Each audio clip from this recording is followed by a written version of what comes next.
This is week 6 of us building our van's RV-9A Empennage.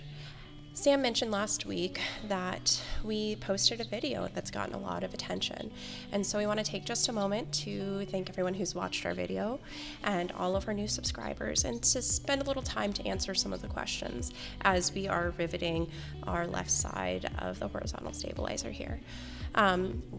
This is an experimental build, and we are amateurs. Absolutely.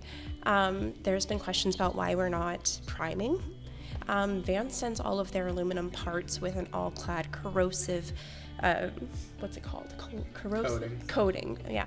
So basically, the aluminum's already prepped in a way to avoid any corrosion that might happen. That's why we don't prime everything. You will see parts that are primed, and that's because it does not have the all-clad corrosion protection. That's also why we use so much tape. The blue painter's tape is to avoid any scuffing or scratching of the skin. And the Scotch tape that we put on everything is the van's approved Scotch tape to be using. Yeah, it's not, I guess it's Scotch tape, but it's a special rivet tape made by the Scotch brand. And we use a lot of it. Absolutely. And the painter's tape inside that you'll see when we put the spar is, when we did one side of the spar, we noticed the bucking bar, the tape on the bucking bar was just doing a little bit of scuffing. So we put blue painter's tape down to keep the bucking bar from scuffing, and then we pull it off, and the finish is perfect at that point. So I think that's a pretty good process. I do want to just, there's one comment that why am I not holding the bucking bar by the long side? And I guess the little short that we posted, it was hard to see. You can see here, I can't get the bucking bar in horizontally to buck the inside skin rivets. I have to hold it at an angle and use the side. And our rivets are coming out perfect doing it that way. Of course, I know that it would be better to hold it on the end, and there'd be more bar momentum that way. But this is what we have to do when we're squeezing in to buck those rivets. So. But I do appreciate that we've had over 1.5 million views on that short, and most of the comments have been really, really great. And for those that criticize, thank you. This is all definitely a learning experience, and we do read all of the comments and are learning from them. So we are now working on the right side of the horizontal stabilizer, and we've pulled down the vertical stabilizer as we had our second technical counselor review. And we are being reviewed, and we are getting checked, and everything is being approved, and they've been finding no issues with our work so far. And so we're very proud of our work and how much we've grown as a team building this. I need to point out the blue cart here. This was a new purchase from Harbor Freight. We had kept putting tools and rivets on the workbench, and they were getting in the way. Now we have that rolling cart that's just has been a godsend to move around. And here I am up on the bench with up on my knees again, trying to get into the tight spots. The second side, which is the right side, went so much faster since we learned on the left side. We know exactly, the direction to go, which rivets not to put in, and just kind of how to do it. So you can see we're moving along quite quickly.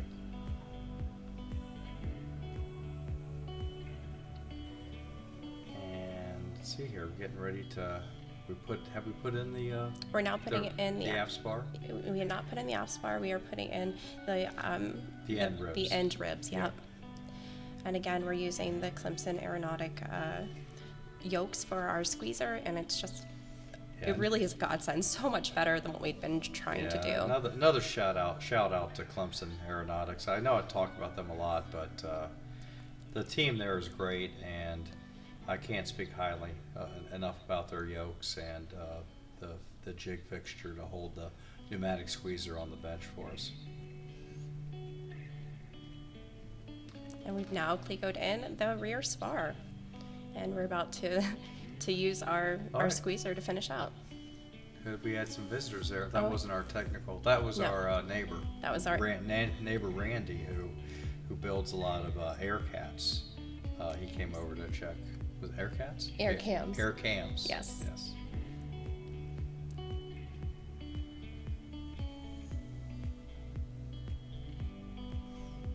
You know, the funny part here, I'll beat Kelsey to it.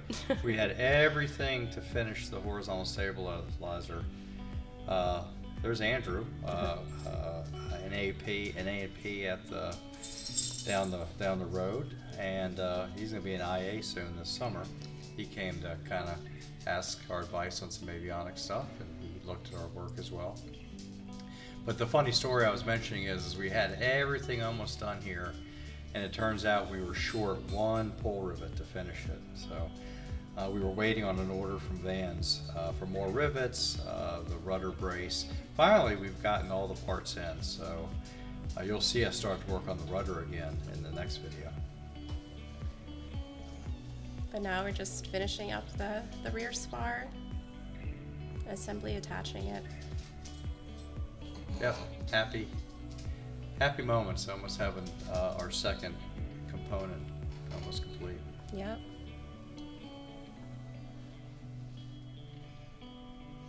I guess we haven't mentioned we got a new drawing table. It's right there at the edge of the camera, bottom left corner.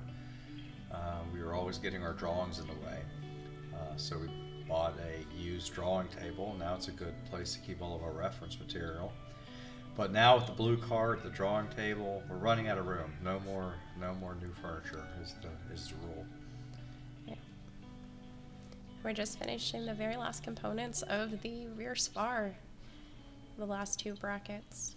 Oh yeah, the brackets with the bearing in it. Exactly. And we're using, you can see the pneumatic squeezer is mounted to the bench with the Clemson Aeronautics yoke that actually mounts to the bench that allows us to rivet with the pneumatic squeezer firmly held in place. Oh, a little hug there. Aw, a little love. I must have done something right.